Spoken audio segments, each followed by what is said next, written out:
Rudraksh as a seed, this tree mainly grows at certain altitude.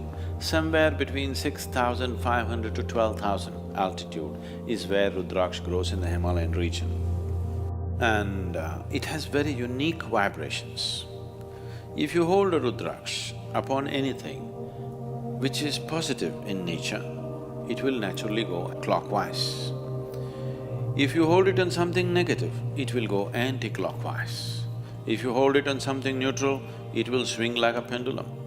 I want to show you what it does, okay? This is just paper, all right? You know about this rudraksh going clockwise, anti-clockwise, something? Okay. You must tell me which way it's going.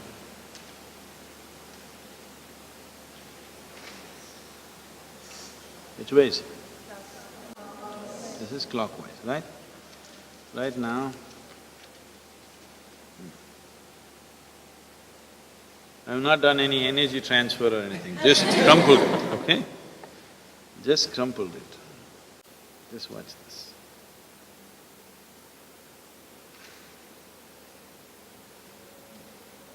What's it?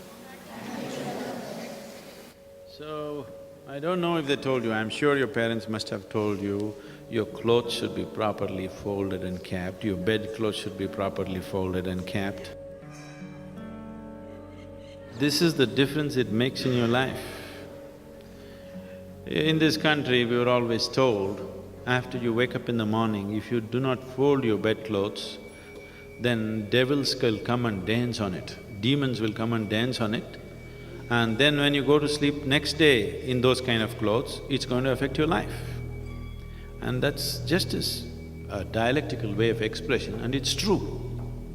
What we call as a devil or demon is a negative form of life. What we call as a divine is a positive form of life. That which sustains you, that which enriches you is divine. That which affects you in a negative way is the demon. So just this paper, if you just crumple it and keep it, it attracts the negative form of energy. If you keep it properly folded, it becomes positive. This is why from everything to everything, how the house should be, where you should place what. If… I don't know, these days it's all going away, we are going by modern aesthetics. Otherwise, if my grandmother was here, everything where what should be what, everything should be in a particular way. In the house, if you go probably, if your mother comes from a traditional background, in the kitchen if you go, always salt and tamarind will be kept together, never separately. Do you know this? Is it so? Still maintained? Yes, because all this awareness, unfortunately, just became tradition. It's beautiful that it became a tradition, but without giving the necessary understanding to people why it is so. Simply do it, after some time somebody comes and says, why should I do it? I'll keep tamarind on my head, salt somewhere else. It doesn't work like that. All these items have something to do with how you live, everything, how it should be kept. So the whole science of seeing how this human being can function at its maximum vibrance, even a simple peasant in this country knows about it without knowing about it, you know? He does not intellectually or consciously know about it, but he just knows this is how it must be done. Because the whole system of yoga was made into a cultural format and given to people because people saw the impracticality of teaching every aspect to every human being on the planet. So just make it culture and leave it to them. I want to see that for the next few generations later, as mothers would teach people, children to brush their teeth, yoga will just happen in their lives. This was so earlier.